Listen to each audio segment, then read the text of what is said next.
Halo semua, kembali lagi di channel Naik Level. Pada video kali ini, saya masih akan membahas saham yang di-request untuk periode 28 Januari sampai 3 Februari 2024 ya. Hari ini tanggal 7 Februari, saya sudah membahas dua saham yaitu Arna dan BP. Hari ini saya akan membahas saham Teguk. Buat teman-teman yang mau request saham untuk dianalisa dengan format baku Naik Level, silakan request di Google Form yang sudah disediakan di deskripsi. Ya, buat saham yang di-request, yang saya bold kuning ini adalah saham yang belum pernah saya bahas di channel Naik Level dan akan saya prioritaskan untuk dibahas. Untuk yang tidak di bold warna kuning itu sudah pernah saya bahas, teman-teman bisa search dengan keyword analisa saham, kode emitennya Naik Level. Oke, saham Teguk atau Platinum Wahab Nusantara per tanggal hari ini 7 Februari 2024 harganya Rp90 per lembar saham. Seperti biasa nanti kita akan membahas saham ini dari kinerja harga sahamnya sejak IPO. Kebetulan ini IPO-nya baru 2023, jadi untuk yang 10 tahun terakhir mestinya tidak terlalu banyak. Untuk fundamental kita cek ini perusahaan apa, kinerjanya seperti apa, valuasinya bagaimana saat ini, dividen dan kesehatan finansialnya. Kemudian untuk seasonality ya ini pastinya belum cukup data karena baru IPO setahun.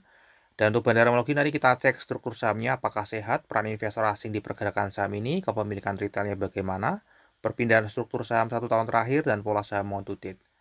Ya, kemudian untuk technical kita akan membahas pola technical saham kedepannya, kira-kira arah harga sahamnya akan kemana.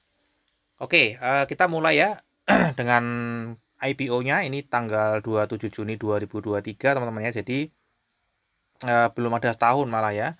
Dari Juni ke ini masih bulan Februari ya teman-teman ya. Dan IPO price-nya 110, harga saat ini itu 90.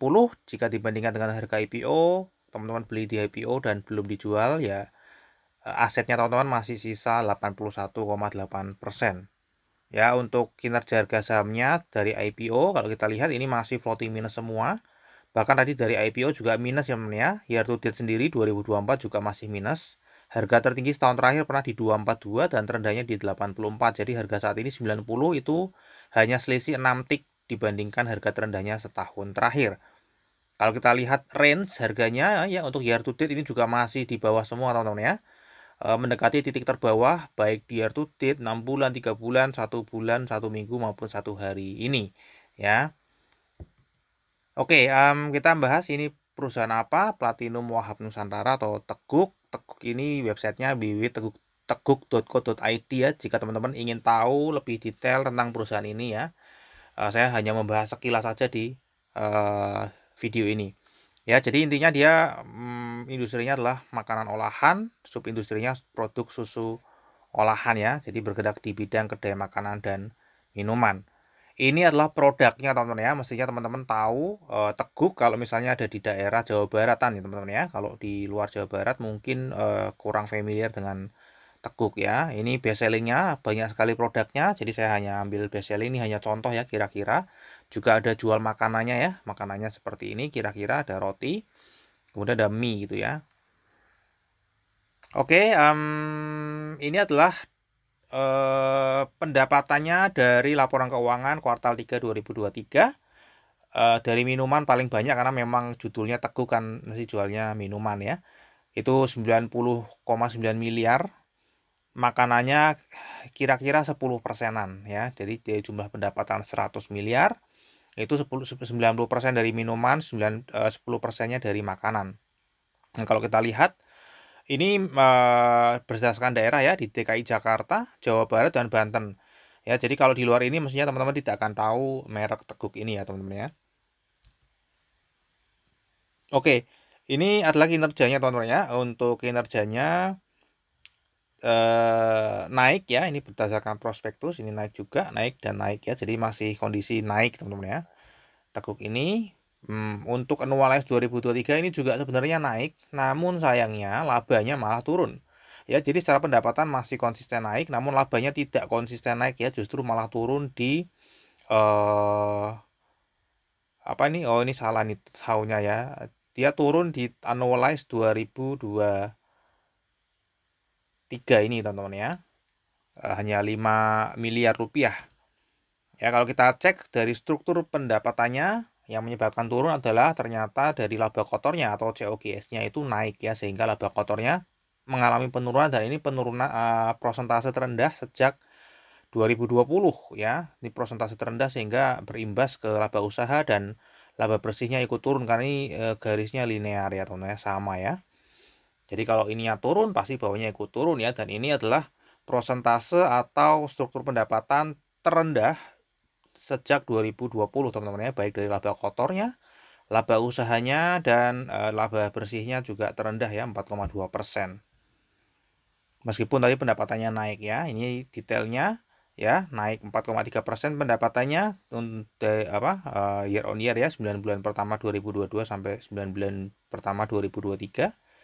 Ya, karena ini kalau kita lihat beban pokok penjualannya naiknya lebih tinggi daripada pendapatan ya. Pendapatan naik 4,3%, beban pokok penjualannya naik 26,2%, sehingga laba kotornya turun.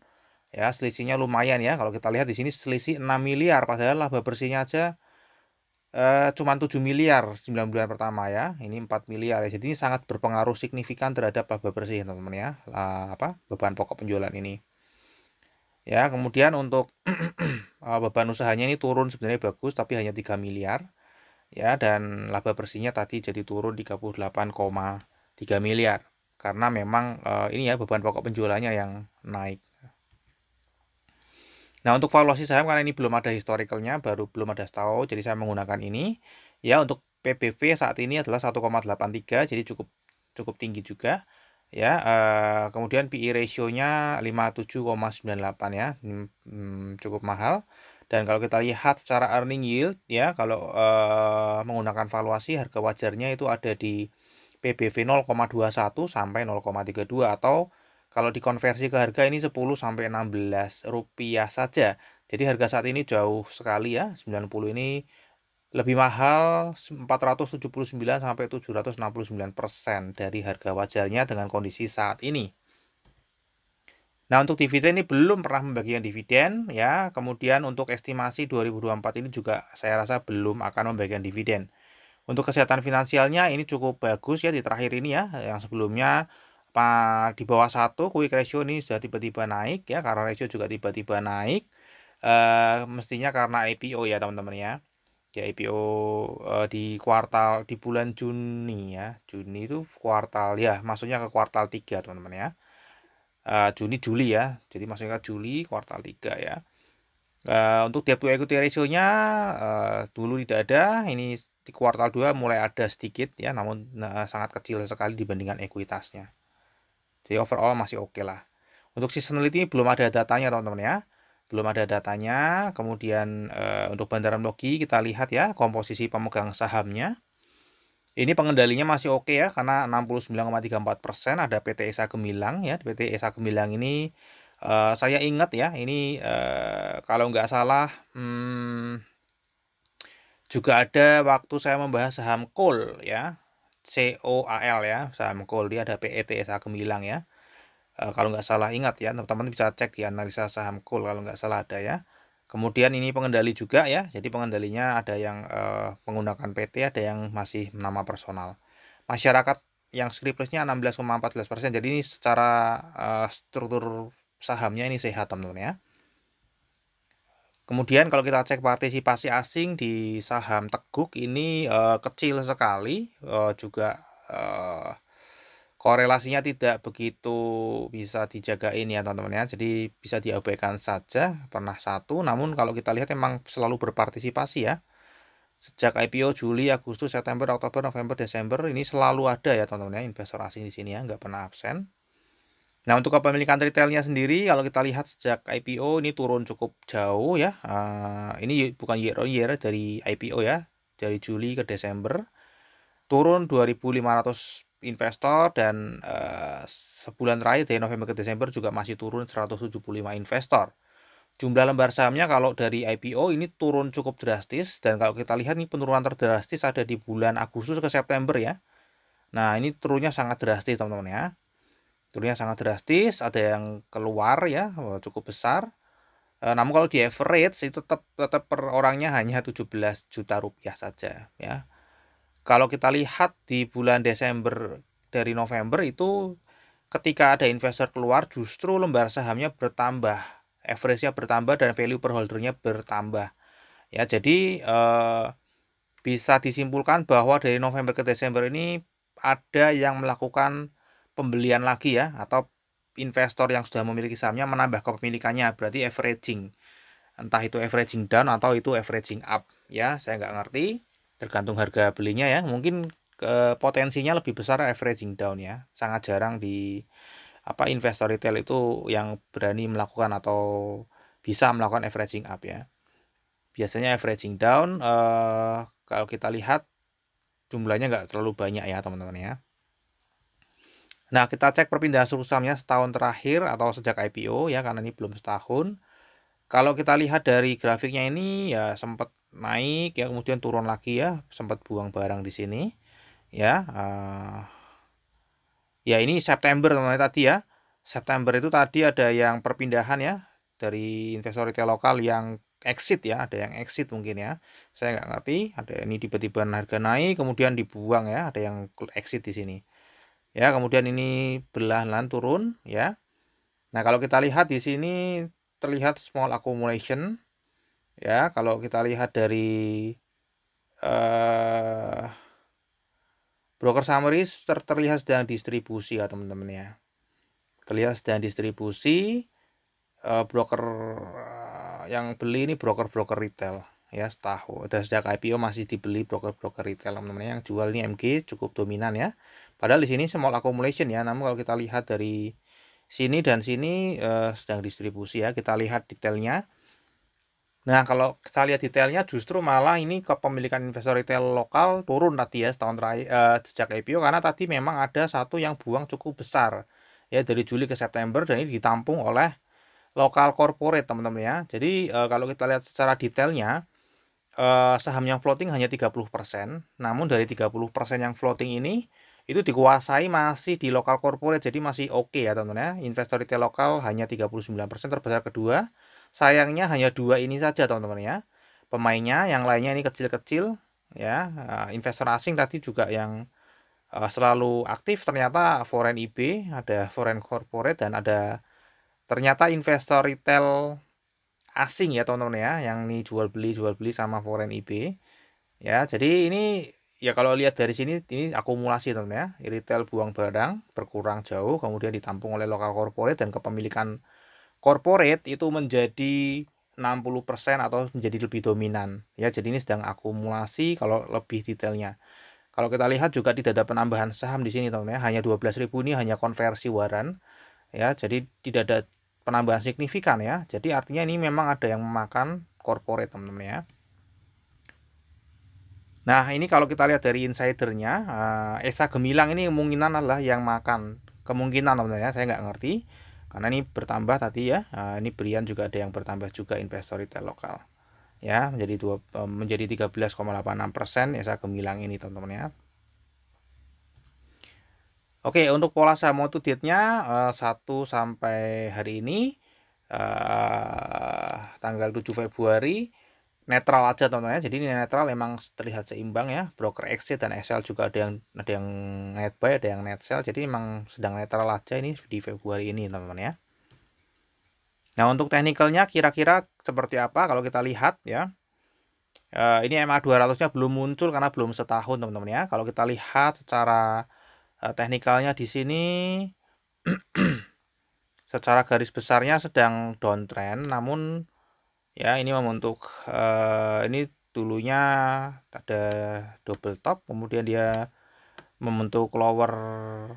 Wah, ini susah nih ya, ini lower high, ini lower low, namun di sini ya sempat tembus ke atas ya, tapi dia hanya satu hari membaik lagi. Ini kelihatan selalu turun, namun di sini dia sudah tidak membentuk lower low lagi ya. Sejak ini ya menyentuh harga terendahnya di 84, dia sudah tidak membentuk lower low lagi. Dia ranging aja ya. Nah, jadi ini ranging dari 84 ke 97. Dia masih bermain di area 90 sampai 96, namun ini sudah mulai turun ya. Nah, jadi kemungkinan ke depannya akan seperti apa? Dia pasti akan turun lagi teman-teman ya. Mungkin akan ke 84 lagi.